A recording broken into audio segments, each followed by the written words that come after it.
is to put this onto your screen.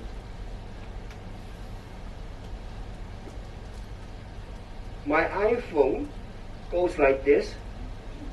You can see down below there is a square with an up arrow here. For those of you who are using Android, if in Chinese, I think it reads 螢幕.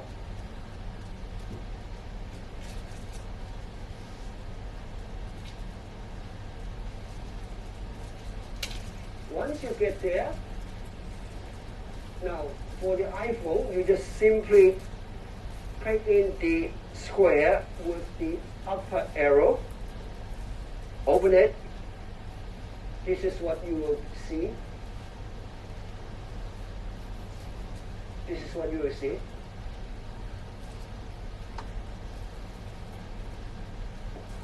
Now, go to the icon where it reads Add to Home Screen. The square with a plus sign. The wordings down below read Add to Home Screen.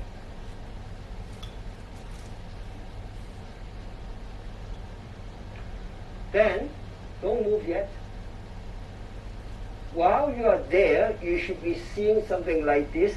There's a title which says in Chinese, Captain A, and then the non-contentious probate rules in Chinese. Got it? I want you to amend the title now to read only as 10A for ease of reference when we shall open it up again. So what you do on the iPhone, you will see the small thing on the right hand side. So you cancel the original title, just type 10 capital A. It will be something like this, 10A as a title, so that when it comes up again, when it appears in your screen, you can find it more readily. When you have made the configuration as I have suggested, then press Add. That completed the procedure. Got it? All right. Now, when this is done, I want you to do it all over again from your screen to open up Captain A immediately, right at your fingertip. So on the iPhone, what you do is, okay, you click on here.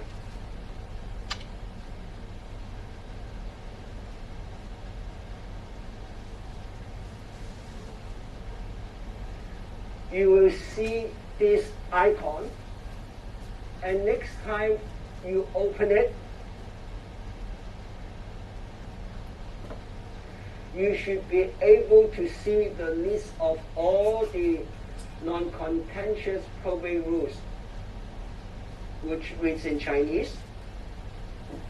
And if you need to change it into English, what you need to do is just to do the reverse. When it says on top English version,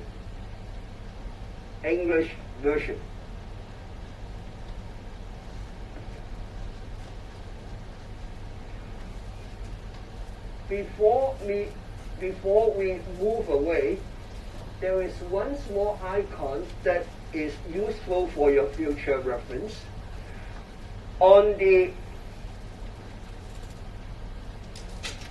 around the top there, you can see the word looked up is on the right hand side, NOTEUP. Find that? Looked up. Here, this is looked up. Note-up is an area where they will make a collection of some related judgments. So what you will do, or what you need to do in future, once you are aware of this, you want to move on to a more advanced stage, and you see what are the cases that have been discussed. Then here will give you some judgments, not all, not very updated, but they have some limited collection free. So what you will do is you press look up, and you'll see a whole list of judgments which are related. All right? So that is only for your future reference, not for the present purpose. Now close it again and turn on 10A again afresh. That will be for your reference for this evening when we go through the PowerPoint, and we will have the opportunity to compare the wordings. In fact, the same or similar procedure are also applicable in respect of other laws of Hong Kong. For instance, if you need to make reference to Cap 73, do it the same way. In 1 to 100, then you pick 73, you will find. But not on the regulation, but rather on the ordinance. So this is how you can position yourself of the right tool for the right topic. Got it? We should make reference to that later on.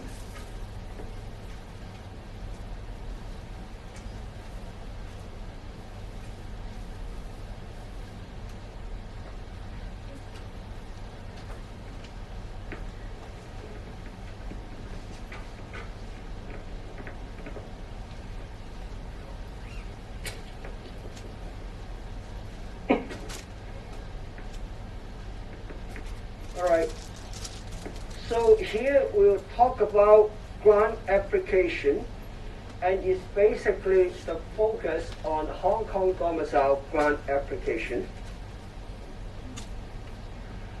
There are various terminology which is unique to the Hong Kong situation that I like to draw your attention to.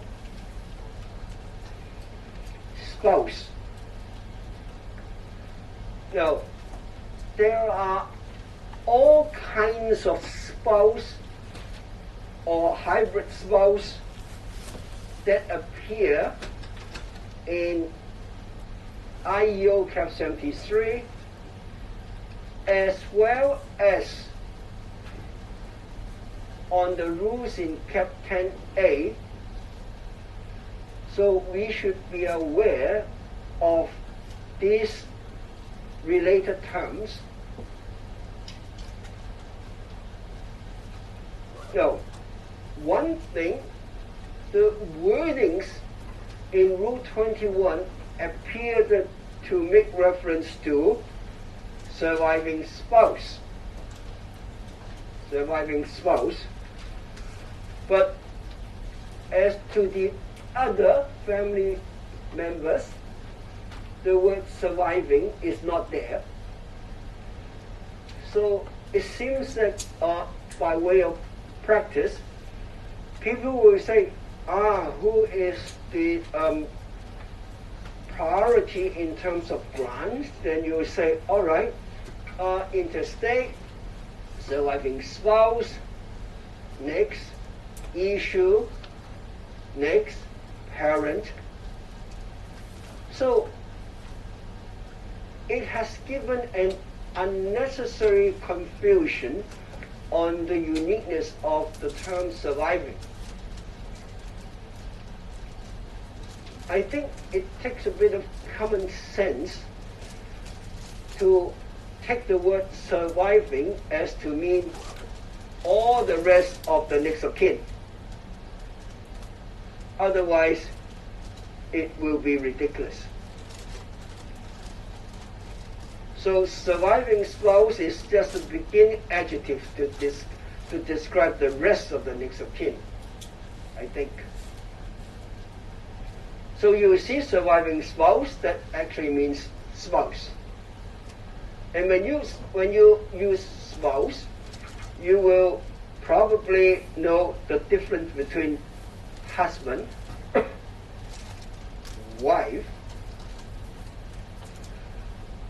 The possible complication in these terms is when there are concubinage taken place before 1971, then we call them concubine or chip, TSIP. And then for marriage, then when it comes to concubine, then they will use the phrase union of concubinage.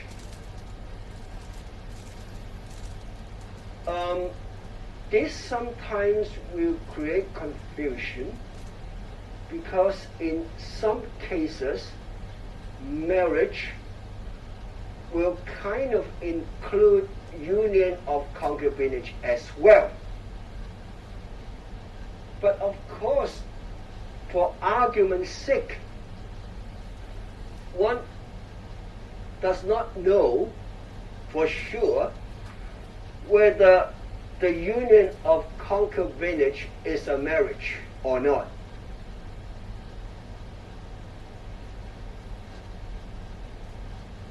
Having said that, this similar argument or uncertainty is whether a concubine is a spouse or, say, a wife. There have been considerable confusion under the Chinese customary law recognized in Hong Kong as to whether or not one is able to take more than one wife. So if you take concubine also as a wife, then will be more than one wife. So do you accept this as to mean polygamous in the situation that we now see it? In mainland China, after 1930 or 31, they have abolished concubine or concubinage, and then one doesn't know whether there is one or more wives permitted to be taken at the same time. So in Hong Kong, under the Chinese customary law, we have main wife, second wife, ping cai. All these are confusing concepts. It seems settled law in Hong Kong to accept that according to the Chinese customary law recognized in Hong Kong, one is capable to have more than one wife, and the second wife is only voidable, meaning you may have more than one marriages, and the second marriage by the same male with another female as another wife, then they say the law now understand it as a voidable marriage. If this is a voidable marriage, that means the second or subsequent marriage is capable of persisting until it is avoided by the principal wife. So that gives us an extended meaning of polygamous marriage. Then union of concubinage, we have a funny concept of union of concubinage. It has to be celebrated before 1971, recognized and celebrated in Hong Kong, accepted by the midwife, recognized by the family members of the husband. So all these are various factors giving rise to what we call a valid union of concubinage. So sometimes you may have a concubinage before 1971. One argues that no, there is no approval from the midwife. Or no, the family members of the husband never recognized that as such. All this will, becomes a matter of fact to be found by the court in the case of dispute. So this is the historical complication. Chip and concubine is the name referring to the female, whereas the male party to the union of concubinage bears the same name as husband. So husband in a marriage is husband and wife. Husband in a union of concubinage is husband and concubine.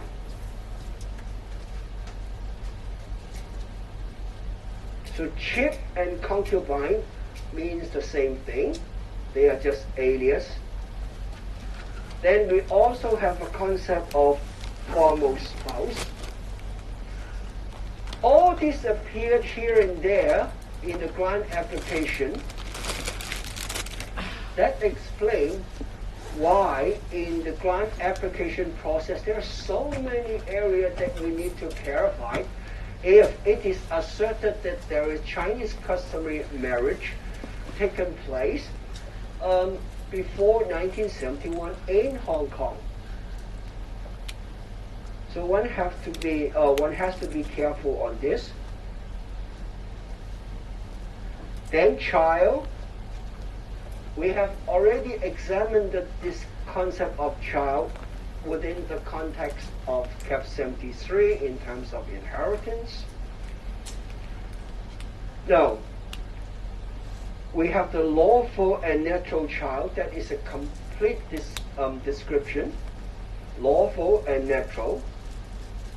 Then we have natural child, meaning that is not out of a lawful marriage.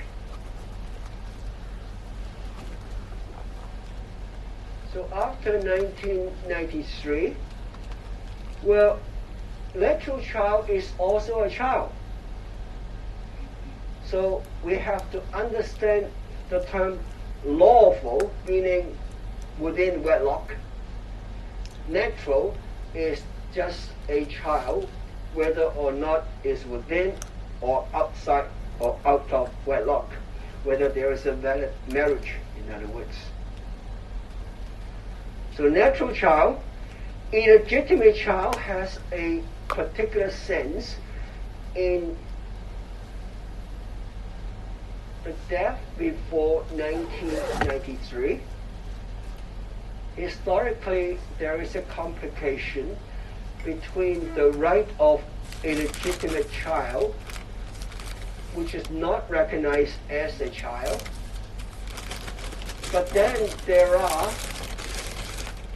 still an exceptional circumstances where illegitimate child is or is not entitled to inherit the estate of the natural mother or the natural father.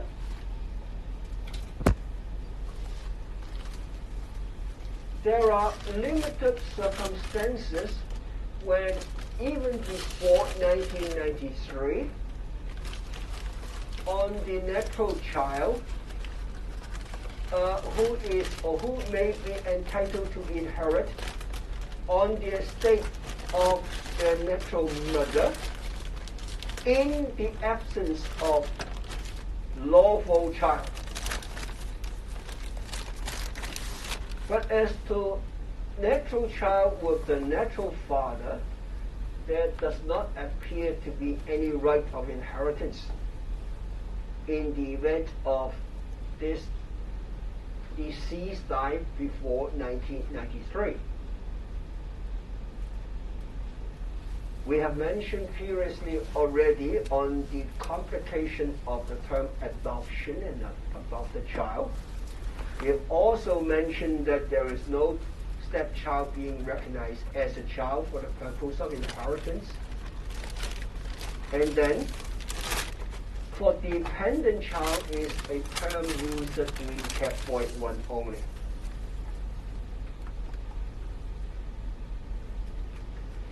Issue, the term, we have to understand them. It means child as well as remote issue. Other issue, meaning those younger generation not coming from as a lineal descendant. So descendant are younger generation, which may or may not be lineal. And lineal descendant, the term itself provide for the authority to see whether the Perstepes rule shall apply or not. In the event that it does apply, then there is a right of inheritance. So all these are the various possible deviation in order to answer the condition to the effect that whether or not this is a next of kin with beneficial interest. So therefore, it gives us a historical background why there is so much requisition in the event that a person died before 1971 and died intestate. All these funny and confusing family relationships have given rise to a lot of complications. And naturally, because of this fight for inheritance, people may create an assertion without necessary evidence in support.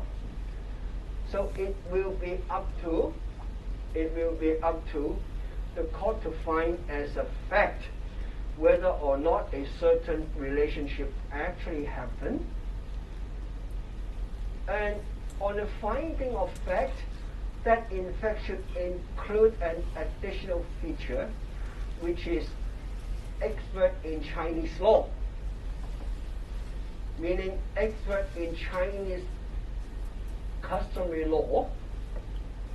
This kind of legal expert opinion on the validity or lack of it on Chinese customary law on the various family members, they are being accepted and considered by the court as a fact. Okay? As a fact. So whether or not the fact is accepted by the court is a matter at the discretion of the court. So therefore, it is not what the Chinese legal expert has to say that shall prevail. It is still up to the court to find, oh, I accept this Chinese expert legal opinion, and so I accept that as a fact, plus any other facts within the hearing, and then come to a conclusion after the court has the chance to consider all the relevant circumstances and evidence. Very much like the will situation, on the making a validity of will, well, the medical practitioner used to be, or used to appear to be an expert, has a final say on the mental capacity and lead to the testamentary capacity. And after these 2 years, after the our case and the 2 other Court of Appeal decisions, it is now settled law that the court shall adopt a holistic approach. What the medical expert has to say is only but one of the factors to be considered by the court. The court is always entitled to accept any of the different factual witnesses by taking a holistic approach. So much so that even what a doctor says is contrary to the evidence as found by the court has the power and the discretion to rule against the medical practitioner's opinion. So in that score, the court's final decision is very much in terms of the testamentary capacity from the medical practitioner, as well as on the Chinese expert opinion from the Chinese customary law. They are just one of the tools for the court to decide. The court has a final say. Now, having said this, the point or the similar point that we need to be aware of it, in terms of the priority for grant, the same principle is there. We shall discuss and shall remember that there are three levels of priority. One is general, laid down in Rule 19 and Rule 21. Then, this general priority is subject to variation by the members.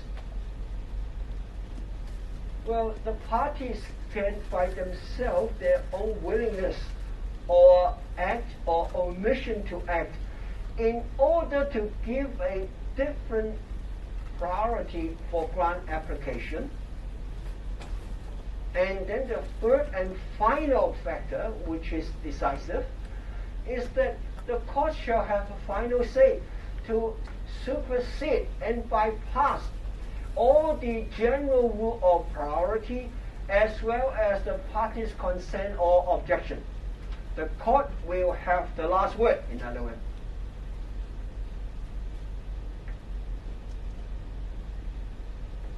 So these are things for the court to decide, and the power rests with the court. So we say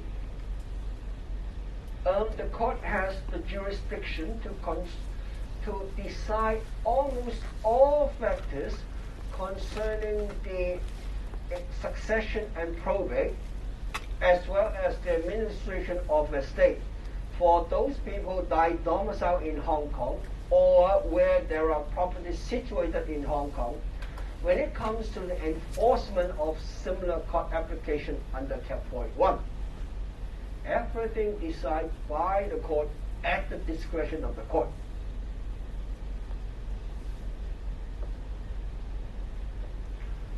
Then the term next of kin, I think by now you should be able to understand quite perfectly on the term next of kin. I have told the class that now in terms of testate and intestate, next of kin is primarily used to refer to the situation of family members on an intestate situation. It would be very awkward or rather rare that you will see this description of beneficiaries in a testate situation to refer to the beneficiaries as next of kin in a testate situation. It should not happen like this. So next of kin will give us generally an indication that one is looking about inheritance according to the rule of intestacy. So you refer to those parties as next of kin, no will. They are possible beneficiaries on intestate, or they are possible intestate beneficiaries, in other words. Next of kin with beneficial interest, then this term has particular significance in terms of the grant priority on intestate under Rule 21. So the priority under Rule 21 is a general rule in Hong Kong for Hong Kong domicile, deceased. Then would be those family members or those close family members, we call next of kin, who are qualified to inherit the estate, including the share estate if the size of the estate is large enough. Next of kin with no beneficial interest, then they are next of kin, they are possible beneficiaries, but given the fact of the size of the estate, they have no beneficial interest.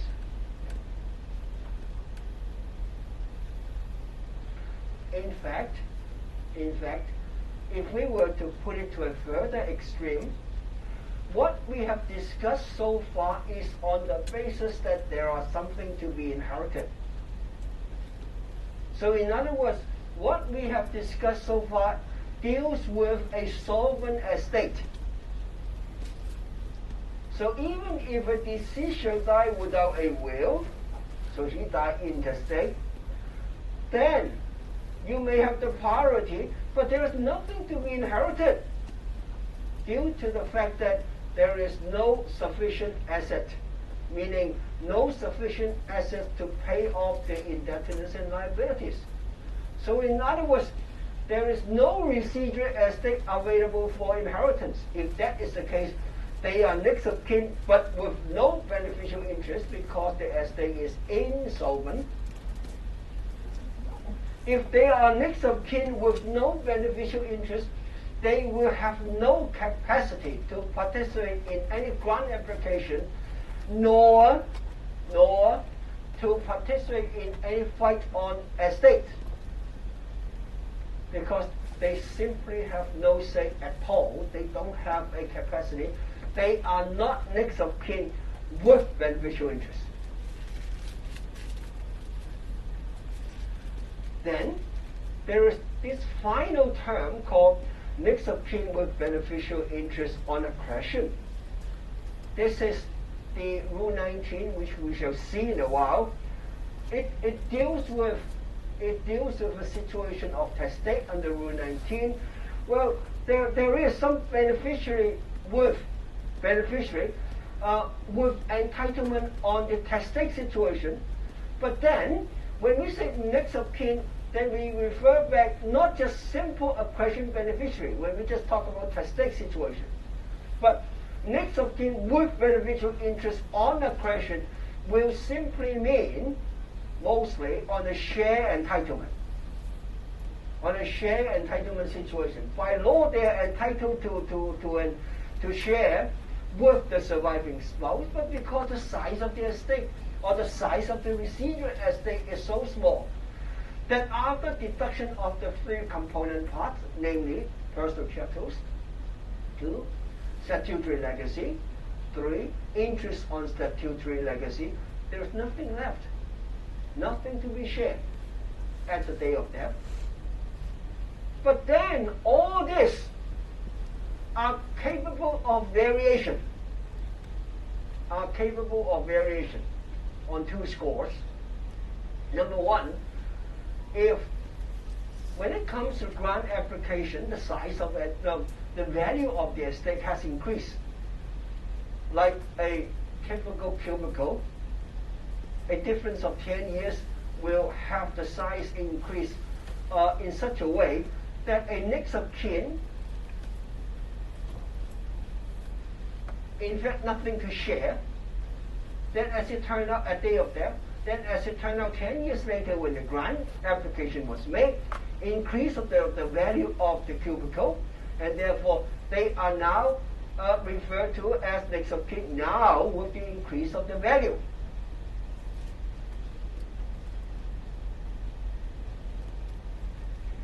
Again, similar on that score is not on accretion, but rather back to what we discussed on the contingency basis of the issue, so that there is an increase of the priority raising of their level of priority, so that people normally not having the priority inherit. Now, because of the sudden cancellation, the effect of the contingency, thereby making the issue only as a contingent next of kin, and lost the entitlement by reason of the death during the minority. So all these are the varying factor, and also it changes all the time at different stages. So these are things that we need to bear in mind.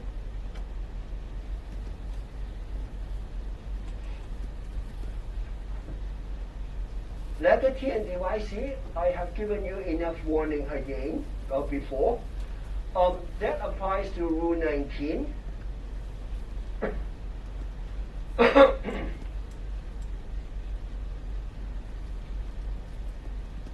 Now, legatee, I have made a mistake here. I ask you to make the correction. Legatee means movable property beneficiary. Please correct it. On the PowerPoint, legatee is movable property beneficiary. Similar correction. Device C is immovable property beneficiary.